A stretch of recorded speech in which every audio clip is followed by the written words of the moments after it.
The one on my right was a colossal affair by any standard. It was a factual imitation of some Hôtel de Ville in Normandy, with a tower on one side, spanking new under a thin beard of raw ivy, and a marble swimming pool, and more than 40 acres of lawn and garden. It was Gatsby's mansion. Ding.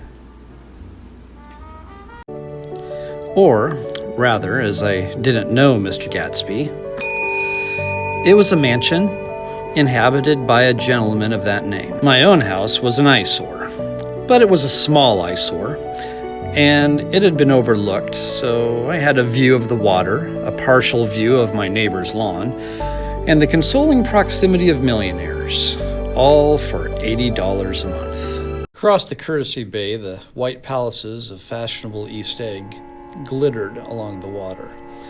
And the history of the summer really begins on the evening I drove over there to have dinner with the Tom Buchanans.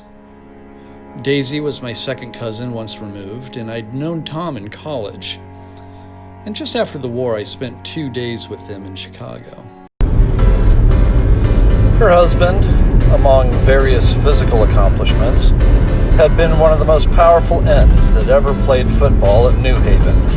A national figure in a way, one of those men who reach such an acute limited excellence at 21 that everything afterward savors of anticlimax. His family were enormously wealthy. Even in college, his freedom with money was a matter for reproach. But now he'd left Chicago and come east in a fashion that rather took your breath away. For instance, he'd brought down a string of polo ponies from Lake Forest. It was hard to realize that a man in my own generation was wealthy enough to do that. Why they came east, I don't know. They had spent a year in France for no particular reason, and then drifted here and there unrestfully, wherever people played polo and were rich together. This was a permanent move, said Daisy over the telephone. But I didn't believe it. I had no sight into Daisy's heart, but I felt that Tom would drift on forever, seeking, a little wistfully, for the dramatic turbulence of some irrecoverable football game.